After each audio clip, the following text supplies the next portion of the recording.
what's your story? I can choose the kind of life I want to live, and so can you. You want to change your life, you change your thoughts. What will be your story?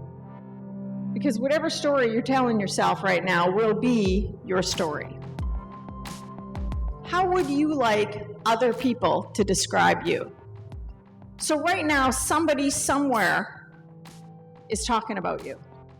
Might be your children, might be your coworkers, might be your spouse, your partner, a friend, your family members. Somebody's talking about, what would you like them to be saying? When you're positive, your perspective is broadened. You are able to attend to take in, to notice more information from the world around you. You're actually smarter. Your brain works better when you're in positive. But again, isn't it interesting that the default is negative? So we have to work at creating positive. How do you want to describe yourself? And when you think about your future, what words do you use to describe yourself? And it's important to use those words right now and to live your life in a way that people to describe you in the way you want to be described right now. Sometimes when I do longer sessions, we do this as a eulogy exercise. Has anyone written their eulogy? Oh, that's an awakening experience, let me say. So you write down the words that you wish people would use to describe you when you leave this world. If you want to know what really matters to you, do that exercise. Very enlightening. And then what's beautiful about it is you can look at that today and say, am I doing that? If I want you to describe me this way 112 years from now when I die, is what I'm doing today reflective of that? Now, what's interesting also about our brains is you can only be in one place at a time. If you are in negative, you can't be in positive. But what I really love is, if you're in positive, you can't be in negative. Now, when I ask people, as I'm going to ask you, which one would you rather be? What do most people say? In fact, every person says that. I haven't met one person yet who said, oh no, I like to be miserable and I like people to avoid me. Yeah, haven't met one person like that. Of course, we all say we want positive. So when I say go big, that's your cue to remember about looking for what's good in the world. Because you know what? All the other stuff is there. Everything else that's not good, oh, it's there. But when you choose to look for what's good, that's what you're going to see. And remember, your brain will change automatically on purpose. And when I think about stress, I think about the way we work and what we tell ourselves about work, that work is laborious, that it's hard, that it's something that we have to do. Here's how we look when work is something that we have to do. I have a question. When and where do you have your greatest moments of insight? You know those moments where you just go, yes, oh yeah, that's it. Where are you when it happens? Shower? Did someone say in the John? Okay, yeah. In the shower, in the John. Where else? Sleeping, yeah. Isn't that fascinating? I've asked this question thousands of times. Never once have people said at work. Ever. No one's ever said that. It always happens when our brain is quiet, always. That's why that drifting off to sleep, that waking up in the morning, if you don't already have a little notepad beside your bed, you want to have one, right? Because that's where your big ideas come from. Even our vernacular in organizations around wellness, we talk about work-life programs as though work and life happen at separate times. My proposition to you is if we increase our play, we will decrease depression, we will decrease stress, and we will increase the quality and quantity of our lives. I know that some people gave you some beliefs as a gift, maybe your parents. Here, take these. But you don't have to keep those.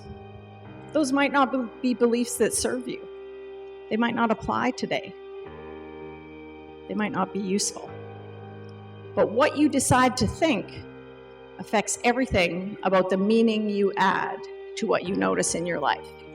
Affects everything about your interpretation of the world, of any data that you take in. Work, play, and life all happen at the same time. And here's how we look when we believe that to be true. It's written all over our eyes, in our smiles, and all over our bodies. And if this is what it looks like on the outside, you can imagine what it looks like on the inside. Your thoughts create your emotions, and your emotions drive your behavior. Now, the scariest part of the equation for people is often emotion, particularly when it's negative emotion, because we have a potential to be hijacked by our emotions. Has anyone ever been hijacked out there? Is that just me? Okay. People are like, oh yeah, it just happened like 10 minutes ago. Yes, being hijacked by your emotions is when you're like just having an average day, you're driving down the street and suddenly you're flipping the bird at the next guy in the next car, right? It's like, wow, I don't know where that came from, but I just did it. It can turn the most together smart of us into this in about a second, right? When we're not aware of our emotions. Or this, which is scary, because that's when we really start to potentially destroy relationships. Now, negative emotion is a part of life. Although my business is positivity speaking, I don't mean that you suppress negative emotion. In fact, that's the worst thing you could do. All the research from a brain perspective around negative emotion says, say it, don't spray it. Well, that's what I said. That's not really what they said in the research. But what they said is, don't suppress negative emotion. When you push it down, it just gets bigger. And that's why, you know how sometimes something happens at work and it's really irritating to you and you don't say anything about it. You just go, okay, I guess I have to suck it up. And so you carry on and you get home and then somebody's left something lying around or the dishes are left out and you lose it, right? Yeah, the top of your head blows right off. Well, it's not about those dishes, right? It's about those 12 other things that happened that you didn't attend to. I go to the gym just about every morning. I go to Shapes. I'm one of the 6 a.m. people. Any other 6 a.m. people out there? All right, people, more people. So I show up at the gym. We're often not awake, but we do show up to work out. So our instructor comes in the other day and she goes, okay, there's this thing going around on Facebook. And women have texted their spouses and said, I love you, sweetheart. And then all the responses that came back, they put on Facebook. So you can imagine the responses were, what happened to the car? What did you buy? Right? These were the responses. So we all thought that was really cute, so that's fine. We work out. We come back the next day. One of the girls in my class says, hey, you guys, I texted my husband yesterday. But after, she heard this, so she said, I love you, sweetheart. And the response back came, who is this? Every night, write down 3 things for which you're grateful. Any 3 things. I started doing this a couple of years ago. When I first started, I was writing things like, oh, the light in my son's eyes, the moon, it would be really big things, right? Now it's like dental floss, raisins, it doesn't matter what you write down, any 3 things. But what's nice is when you do that at night, you'll sleep better because you're going to bed with positive brain. You will sleep better. You'll have better ideas, insights as well. And it gives you a chance to really increase your happiness. All of us should come up with our own power pose for every day. I have one that I use before I go on stage. So I'm in the bathroom, I do my pose. Now, I don't walk in like that because no one would hire me, but I do it in there because you know what? It gives me power. I feel different when I do that. So she invites all of us to do that. So what I want to get near the close to invite you to do is to think about your power pose. And when you walk out of here today, be walking in your pose, whatever that is.